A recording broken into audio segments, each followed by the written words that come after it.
আজানের জবাব না দিলে কি হয়, ঘটনাটি শেষ পর্যন্ত শুনে যান, বড় একটি উপকার হবে। মসজিদে হারামে মাগরিবের আজান হচ্ছিল।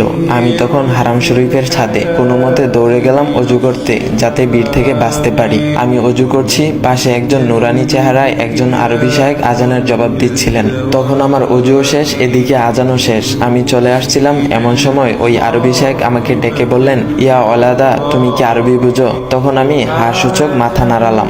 এরপর আরবি শায়েখ বললেন, তোমাকে দেখে তো মনে হচ্ছে তুমি এলেমওয়ালা, তা তুমি কি করে পারলে আজানের জবাব না দিয়ে অজু করতে? তুমি কি জানো নবী করিম সাল্লাল্লাহু আলাইহি ওয়াসাল্লাম বলেছেন, তোমরা আজান শুনতে পেলে আজানের জবাব দিবে, অর্থাৎ মুয়াজ্জিন যেরূপ বলবে তোমরাও তদ্রূপ বলবে, তারপর আমার উপর দুরূদ পাঠ করবে। কেননা কেউ আমার উপর একবার দুরূদ পাঠ করলে আল্লাহ তার প্রতি 10 বার রহমত বর্ষণ করেন, সুবহানাল্লাহ। এবং ওই ব্যক্তির উপর নবী করিম সাল্লাল্লাহু আলাইহি ওয়াসাল্লামের শাফায়াত অবধারিত হয়। সহিহ মুসলিম 384। তারপর শায়েখ বললেন, তুমি কি এই হাদিসটি শুনোনি? তখন আমি লজ্জিত স্বরে বললাম, জি জনাব, আমি এই হাদিসটি শুনেছি। তারপর উনি বলল, তুমি চাইলে এখন অজু করতে পারতে, কিন্তু তুমি কি পারবে এখন আজানের জবাব দিতে?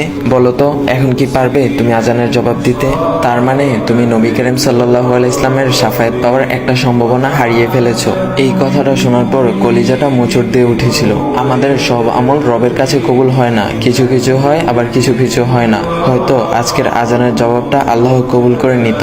তখন আমার কিছু বলার ভাষা ছিল না, শুধু বললাম, শায়েখ, আমি আর কখনো এই আমলটা ছাড়বো না, ইনশাআল্লাহ। আমার জন্য দোয়া করবেন। আসুন ভাই ও বোনেরা, আজ থেকে আমরা আজানের জবাব দেব ইনশাআল্লাহ। আল্লাহ তাআলা আমাদের সবাইকে বোঝার তৌফিক দান করুক, আমাদের 5 ওয়াক্ত নামাজ পড়ার তৌফিক দান করুক, সবাই বলে আমিন।